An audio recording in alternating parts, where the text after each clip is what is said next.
Hi, my name is Callie Wright, and I'm the Education Director at the Vietnam Veterans Memorial Fund. I'm here today speaking with Ernie Guthrie. He's in Lincolnton, Georgia. He's going to talk to us today about serving in the Army, being drafted, and also an experience he had a few years ago when he brought the Wall That Heals to his home or to his area where he's living. I'm really excited to speak with him today. So Ernie, thank you so much for being here with us. Thanks for having me. I love to tell my experiences. I went, when I came home from the Vietnam War, I went 43 years without speaking about it. And in 2013, I kind of found one of my guys that I thought was dead that was alive. And ever since then, I've been teaching other people about the Vietnam War, the draft, the Vietnam War, and also bringing the wall here. I've shared that with a lot of people. It's a great thing for me. Awesome. Well, Ernie, thank you so much. And I'm excited to hear about any or all of those things that you're willing to share. I wanted to ask you, we're going to speak about the draft first. Yes. And I wanted to ask you, what is your hometown like, where you grew up? I just want to set the scene of what it was like before you were drafted. Yeah, well, this is a very small town in Georgia, right on the Savannah River near the South Carolina state line. And I believe our population is about 8,800 now for the whole county. And it's probably less than that back in 1969 when I was drafted. And our little city, the city of Lincolnton, I believe we only have about 1,800 total population. And so it's a small town. Everybody knows everybody. We only have like one high school, one elementary school, and an awful lot of us kin to each other here. Were you expecting to be drafted when you got your notice? What was that experience like? I was. The draft for the Vietnam War was a big deal, maybe from the mid 60s to the early 70s. And when you graduated from high school, if you didn't have some physical disability that would keep you from serving, or if you didn't get in college or technical school and get a deferment for that period of time, or a lot of guys were able to get in the National Guard and reserves, and that kept them from getting drafted. Now, back during the Vietnam War, it was very unusual for well, certainly National Guard never were activated and sent to Vietnam, but sometimes the reserve units would be, not as much as they have been in the last few years with the Gulf Wars and all. So, but what would happen with some guys as soon as they completed college, their deferment was gone and they would get them quickly. And that would usually make them older than I was because they attended 4 years of college. But I graduated from high school when I was only 17 years old because of my birthday. Graduated in May and turned 18 in October. And just watching it and worried about getting drafted and all, it just looked to me like you had to be about 19 before they would ever draft you. And of course I was 19 when I got drafted. I never got any kind of school deferments or went in the Guard or reserves or anything. So I was kind of a sitting duck. What were your feelings about being drafted? And also what were the feelings of your family? During the time I was, I guess you could say, waiting to get drafted, there was all kind of unrest in the United States, stop the war. There was even organizations, Vietnam Veterans Against the War, that had served over there and all. And it's funny, and I remember this very well. Every afternoon on the CBS News with Walter Cronkite, the first thing he would say, and you can dig back and see this, the first words he would say every day: 43 Americans were killed in the Vietnam War yesterday, or 50 or 10 or whatever. And it just weighed heavily on you. And then with me graduating in May of 1967 from high school, two people that I knew got killed in August of 1967 from this town, only 3 days apart. And it rocked this little community because there again, everybody knew everybody and so many were kin to each other and all. And it really weighed heavily on me and about their deaths. And then in '68, we had two other young men. And during this whole time, 67 and 68, I'd not been drafted, but still it awarded me, and I knew that it was going to come because I didn't have those deferments and stuff. So my family, you know, they would encourage me, you know, I'll just try to get to school or get National Guard or something like that. And for whatever reason, at that time in my life, I was into girls and hot rod cars and stuff like that. And I just kind of said, no. But it finally happened to me. Ernie, you're from a really small town, and a draft board is made up of members from that area. So I'm assuming when you went in to be drafted, that on that draft board, there could have been someone you knew. Can you speak about the experience of going down to your local draft board? There's a story to be told there for sure with me. My parents were separated for a while. And for a short period of time, my mother lived next door to the lady, a lady named Levina Marlowe. She's still alive today, that ran the draft board here. And you could just tell that I don't want to say she hated her job, but sometimes it was just tough on her what she had to do. But anyway, when she couldn't, when my name came up, if you will, or my birthday or whatever criteria they were using, I'm not sure exactly, because the draft lottery had not started at that time where they draw your birthdays. But finally, I got my notice, and I think I still have it somewhere. It says something like, "Greetings from the President of the United States. You've been selected to serve in the military," or whatever. But yeah, that was real tough. But I do remember. I didn't witness it, but at some point, Ms. Marlowe apologized to my mother for having to draft me. She was just doing her job. We didn't have any ill feelings toward her. And, you know, they had all these things back then where you could appeal and come up with reasons that you shouldn't be drafted and stuff like that. We didn't do that. And so that was pretty interesting that happened. But another thing about me being drafted, a friend of mine, a guy that graduated from me, he joined the Navy to keep from getting drafted. And we met at a local service station here one day, and I actually drove him to Fort Jackson, South Carolina to be inducted into the military. He could have went on the bus, but I drove him. We were buddies, spent a couple hours together there. When I got back home that evening, my mother called me and said, "Ernie, you got your draft notice." So the very day I carried him to be inducted into something he joined, I got my draft notice. And then also you had to take a physical. You know, they'd load you up on buses. Several of us guys went, and another one of my classmates went to take the physical at the same time I did. And we got back on the bus up there in Atlanta. He said, "They didn't take me." And I said, "Why didn't they take you?" He said, "They said I have flat feet." I said, "Take your shoes off." He took his shoe off, and I took mine off, and I swear I couldn't see a bit of difference between the bottom of my feet and his. But if you have flat feet, you don't have a good balance.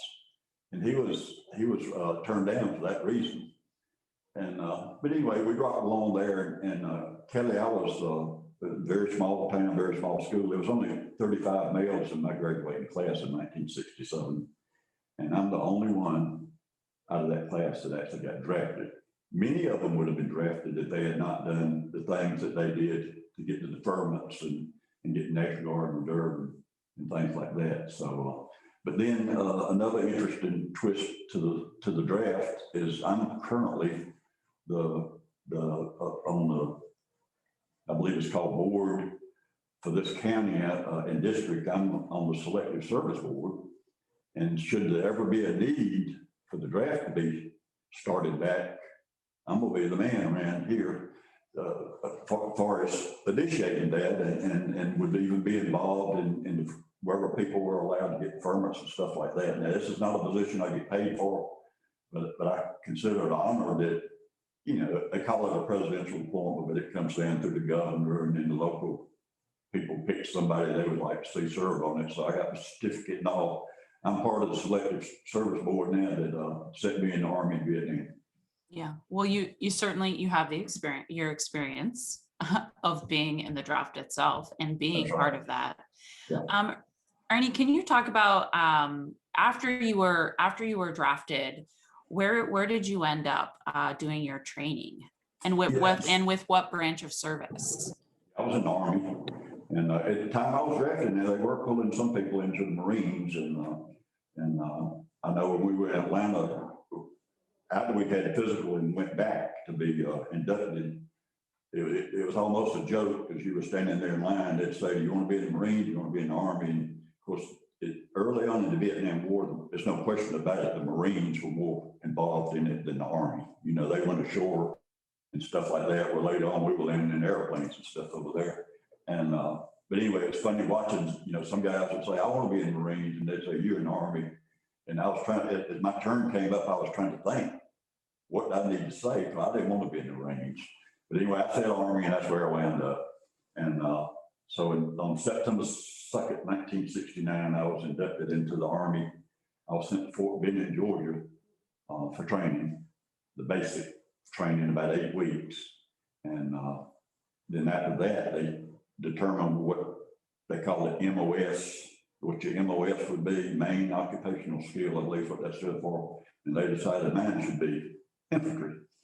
And when I say infantry, it's light infantry, foot soldier, not a tank or artillery or whatever, but an actual foot soldier that would be trained to go to Vietnam. And I'll tell you, they did a very good job of preparing us. I mean, it was like, I remember a drill sergeant saying once, he said, "When we get through with you, you're going to want to go to Vietnam and fight for this cause." And it almost became true, you know. And so anyway, I finished my training in January of 70 at Fort Polk, Louisiana. And one other thing I remember, Kelly, the day we graduated from advanced infantry training, we were standing in formation, and they would call your name out and say, they said, "Ernie Guthrie, Vietnam, Joe Johnson, Germany," or whatever. But I remember this one guy, and he was older than us, and I got to know him during training, but he was a college graduate. And that caused it. He finished college, and he was older when he got drafted. But when they called out his name in Vietnam, he immediately questioned it. He said, "Why would you," I remember what his degree was. He said, "Why would you take somebody with a degree like I have and send them to be a foot soldier in the jungles or rice paddies of Vietnam? That's my education could benefit the military better in some other field." And the drill sergeant told him, he said, "We don't want to send stupid people into the infantry." He said, "The smarter you are, the better your chances are of surviving." And that was true. That was something that they looked for in you, where they knew that. And there were exceptions to this, because I saw some guys flip out when they got over there, but there was something they looked for, and they knew what to look for to know that you could stand what you were fixing to be faced with.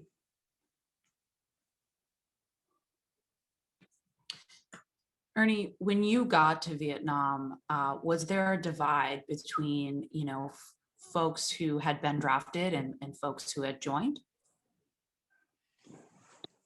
I don't think so. There certainly wasn't any issues between us, but a lot of the times people that joined did not end up in the infantry, simply because they joined for 4 years versus me being drafted for 2 years. They got to at least ask for something that they would like to be involved in, whether it was communications or working on helicopters or being a mechanic or supply clerk or whatever. So they had because they joined, they'd sit down at some point with a recruiter and join. They did have a little bit of a better chance of avoiding the actual infantry. And no, we got along great. Now, it was funny when we would stay out in the field. I stayed in jungles 39 days one time over there. But when we would come in and not had hot meals or showers unless we got down the creek, dirty, grody, and all, those people in the rear areas didn't mess with us. I can tell you that. They respected us is what I'm trying to say. They didn't want to mess with us because they knew what we'd been doing, and they didn't want us to do it to them. I can tell you that. So, no, I don't think that there was a big difference. You know, if you happen to be on one of those large Air Force bases, you saw the Air Force guys that were putting bums on jets to go bum and all that stuff, and they were living in air-conditioned bunkers and had a refrigerator and things like that, electricity and all stuff that we certainly didn't have in the field, but they joined and that led them to that. I could have joined something, but I didn't. So Ernie, you were drafted as part of the draft boards, and the draft boards go back a really long time. But eventually we moved to a lottery system towards the end of the Vietnam War. And then eventually in 1973, we cut it off and went to an all volunteer system. I'm Right. curious to know what you think about kind of the progression and changes within the draft. You know, something I often wonder about, as far as the training and all, they were hard and mean to us. I mean, they abused us verbally, and it was part of what they were trying. I mean, they meant to do that. It was part of preparing you. And I wonder sometimes about how the training they do now compares to what we went through back then. Especially, they were preparing us for war, you know, and a certain kind of war, jungle warfare a lot. And but I've often said, Kelly, that I have 4 grandsons, and I wish they had kept the draft going. I really believe it was a good thing for young men. I believe if I hadn't got drafted, I probably wouldn't be the man I am today. And certainly Vietnam attributes to that too. But so many young people now, they lost and they need that discipline and all. And so if the draft was reinstated today and my grandsons had to go, it would be okay with me.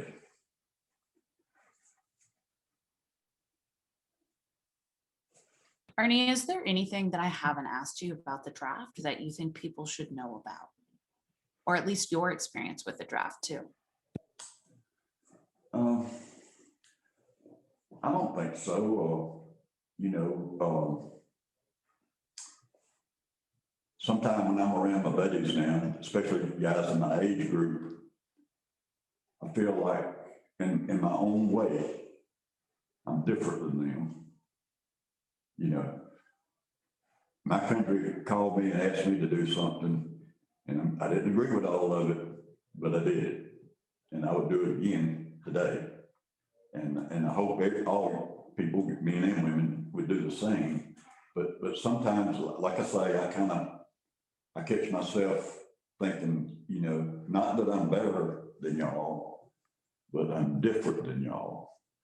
And I take a lot of pride in that.